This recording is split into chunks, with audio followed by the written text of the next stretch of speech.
The metaphorical clown car is what inspired ancient philosophers to warn against the overindulgence and worship the feeling.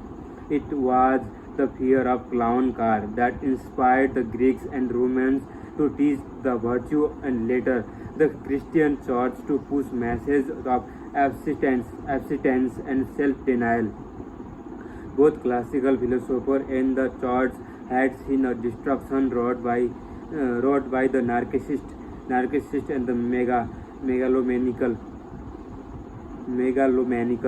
man in power, and they all believed that the only way to manage the feeling brain was to deprive it, to give it as little oxygen as possible, thus preventing it from the exploding and destroying the world around it. This thinking gave birth to the classic assumption that the only way to be a good person is to through the dominance of thinking brain over the feeling brain. The championing of reason over emotion, duty over desire. For most of the human history, people have been brutal, superstitious, uneducated. People in the Middle Ages used the torture cat for the sport and take their kids to watch a local burglar get his knot chopped off in the town square. People were sadistic, impulsive fuckers. For most of the history, the world has not been a pleasant place to live, and that was largely because everyone feeling brain were running amok. The classic assumptions were often the only thing that stood between the civilization and totally anarchy. Something happened in the last couple of hundred years. People built train and car and invented central heating and stuff. Economic prosperity outran human impulses. People were no longer worried about not being able to eat or about being killed for insulting the king. Life was more comfortable and easier. People now had a ton of free time to sit and think and worry about all the sort of existential shit that they had never considered before. As a result, several movements arose in the late 20th century, championing the feeling brain and indeed liberating the feeling brain from the thinking brain. Suppression was incredibly therapeutic for millions of people and continues to be so today. The problem was that people began to go too far the way they went from recognizing and honoring their feeling to the other extreme of believing that their feeling were the only thing that mattered. This has been particularly true for white middle class UPs who were raised under the classic assumption, grew up miserable, and then got in touch with the feeling brain at much later age. Because because these people had never had any real problem in their life other than feeling bad. They erroneously came to believe that feelings were all that mattered and that the thinking brain maps were merely convenient, convenient distraction from those feelings. Many of these people called this sorting off their thinking brain in favor of their feeling brain. Spiritual growth and convinced themselves that being self-absorbed thoughts brought them closer to enlightenment, when really they were indulging the old feeling brain. It was the same old clown car with a new spiritual looking paint job.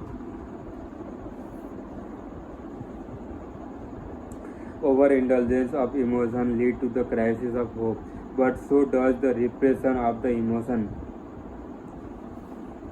The person who denies his feeling brain numb himself to the world around him by rejecting his emotion. He rejects making a value judgment, that is deciding that one thing is better than another. As a result, he becomes indifferent to life and the result of his decision.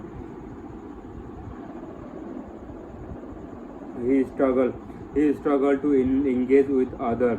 His relationships suffer, and eventually his chronic indifference lead him to an unpleasant visit with an uncomfortable truth. After all, if nothing is more or less important, then there is no reason to do anything. And if there is no reason to do anything, then why live at all?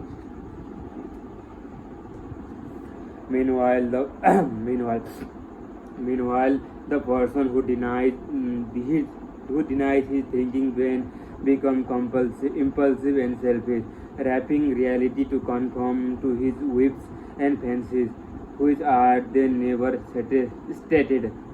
His crisis of hope is that no matter how much he eats, drinks, dominate or fucks, it will never be enough. It will His crisis of hope is that no matter how much he eats, drinks, dominates, or fucks, it will never be enough. It will never matter enough. It will never feel significant enough. He will be on the perpetual treadmill of desperation, always running through, never moving. And if at any point he stops, the uncomfortable truth immediately catches up to him. I know I am being dramatic again, but I have to be thinking brain. Otherwise, the feeling brain will get bored and close this book. Ever wonder why the page turner is a page turner? It's not you turning those pages, idiot. It's your feeling brain. It's an anticipation and the suspense, the joy of discovery and the satisfaction of the resolution.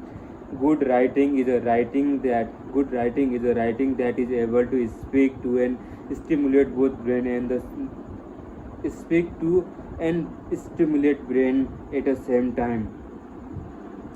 And this is the whole problem, speaking to both brain and the integrating our brain into a cooperative, coordinated, unified whole, because its self-control is illusion. Because if self-control is an illusion of thinking brain, overblown self-regard, then it's self-acceptance that will save us, accepting our emotion and walking with them rather than against them.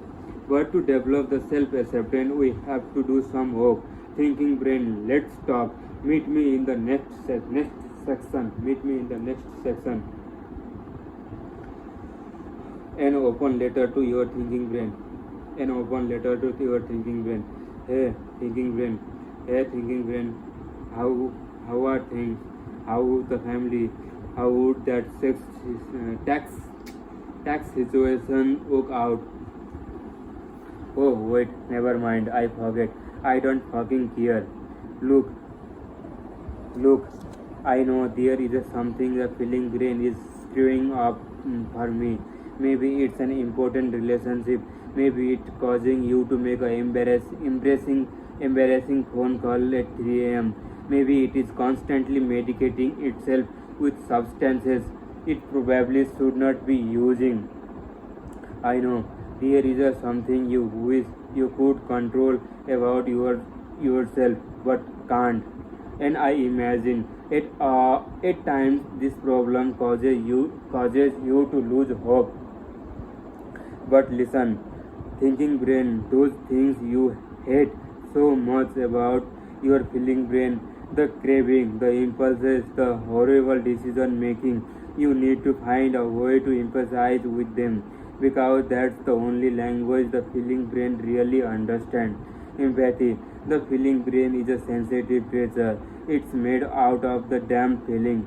After all, I wish it weren't true. I wish you could just show it a spreadsheet to make it understand. We understand, but you can't. Instead of bombarding the feeling brain with a fact and the reason, start by asking how it's feeling. Say something like, "Hey, feelings brain, how do you feel about going to the gym today? Or how do you feel about changing career? Or how do you feel about selling everything and moving to the Tahiti?" The feeling brain won't respond with words. No, the feeling brain is too quick for words. Instead, it will respond with a feeling. I know that's obvious, but sometimes you are kind of a dumbass. Thinking brain. The feeling brain might respond with a feeling of laziness or the feeling of anxiety. There might even be a multiple emotion, a little bit of excitement with a pinch of anger thrown into a mix. Whatever it is, you, as you thinking brain, aka the responsible on in this cranium, need to remain non-judgmental in the face of whatever feelings arise. Feelings lazy, that's okay. We all feel lazy sometimes. Feeling self-loathing, perhaps that's an invitation to take a conversation further. The gym can't wait. It's important to let the feeling brain air out all its leaky, icky, twisted feeling. Just get them out into a open where they can breathe. Because the more they breathe, the weaker their grip is the steering wheel of your consciousness car.